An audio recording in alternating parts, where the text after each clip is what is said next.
Calling all detectives. When one hoodlum gave another a holiday necktie, it spelled out a pattern of murder. That is the situation on this page from my casebook.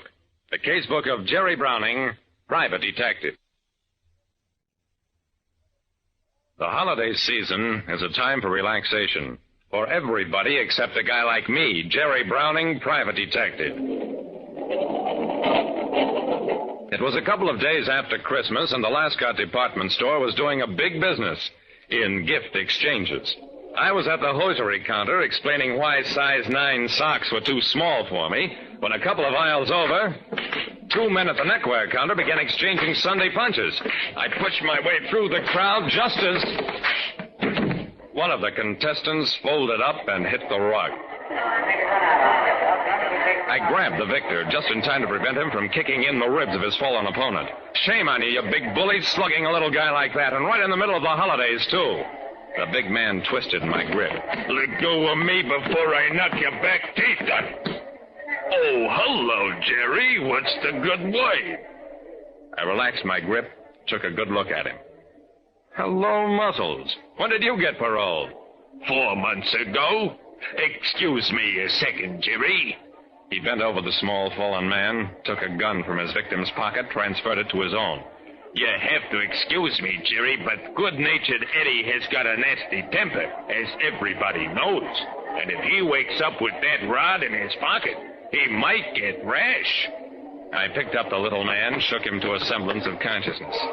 Muscles, and you too, good-natured. What's the big idea of staging a riot in a place like this? Good-natured gave me a glassy stare. Why'd he hit me? Muscles looked hurt. Why did I hit him?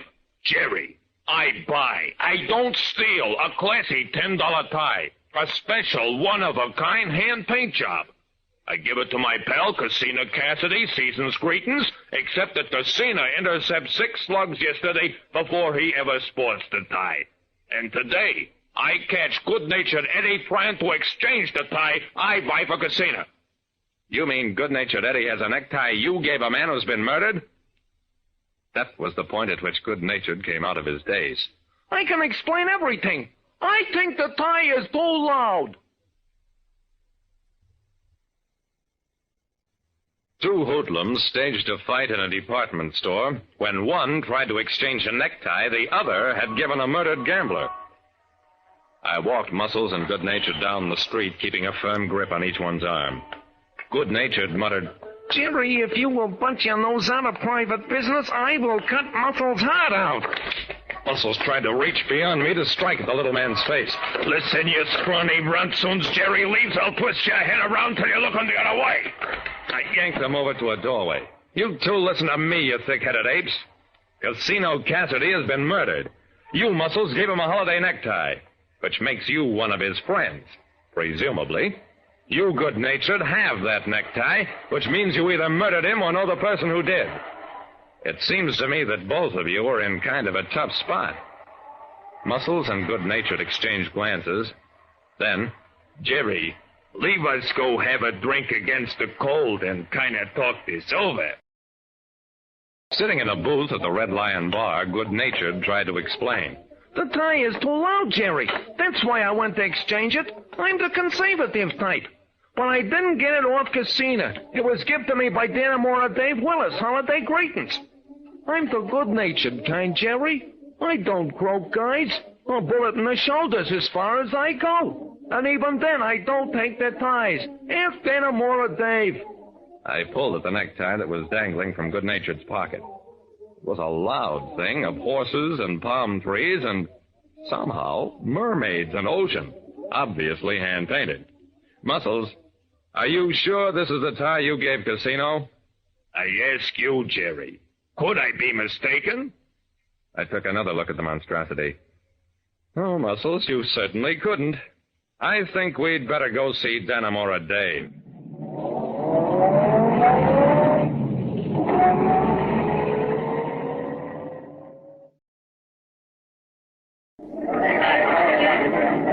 Danamora Dave was the bouncer at a big roller skating rink.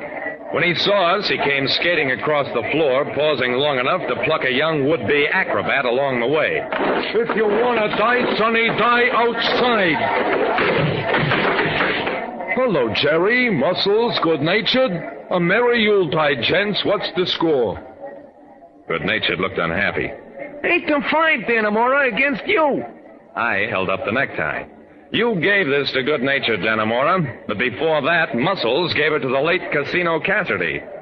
Mind telling us how you got the tie? Danamora winced.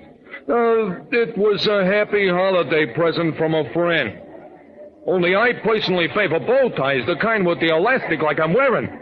So I pass it on to my pal, good-natured here. Who gave it to you, Danamora? The bouncer hesitated. Well, Casino was always a square guy. He shouldn't have been killed, so... Guzzler Grogan gave it to me. I thought it was kind of funny when he told me he was in too much of a hurry to get a box with it. Muscles snorted. I paid for the tie. I got a box with it. Danamora nodded. Maybe we should all go have a talk with Guzzler Grogan. It'll take all of us to do it.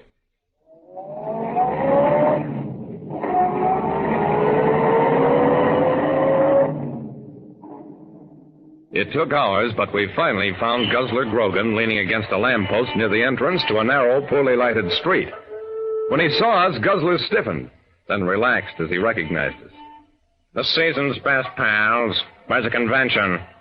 Danamora didn't waste any time. Guzzler, you give me a tie that I give good-natured that he tries to exchange. Only before that, Muscles give the same tie to Casino Cassidy, who is now on a slab. Leave me see the tie. I held it up at a safe distance. Guzzler nodded gravely. That's a tie, all right. A dilly, ain't it? Guzzler, I know you're a hold-up man, but I didn't think you were a killer, too. Guzzler was indignant. Anybody I knock off is strictly not on purpose. Being as Danamora's my pal, I don't mind telling, I take this tie off a guy I guzzled last night, a big skinny guy wearing a monkey-tail coat. He comes out of Casino's place last night at 2 a.m., through a window. As he lands in the grass, there I am, and I grab him around the neck and I guzzle him. You mean you choked him? That's what I said, didn't I? I got his wallet and his watch. He's got this tie in his pocket, see? And I figure that's just what I need for my good friend Danamora Dave. A merry holiday to you. I shrugged, put the tie back into my pocket. Looks like the end of the trail, boys. Now we'll never find Casino's killer. I don't know about that. Before I fling the wallet, I look inside. Mortimer Aldershot II is a moniker. Though naturally, I won't say it in court.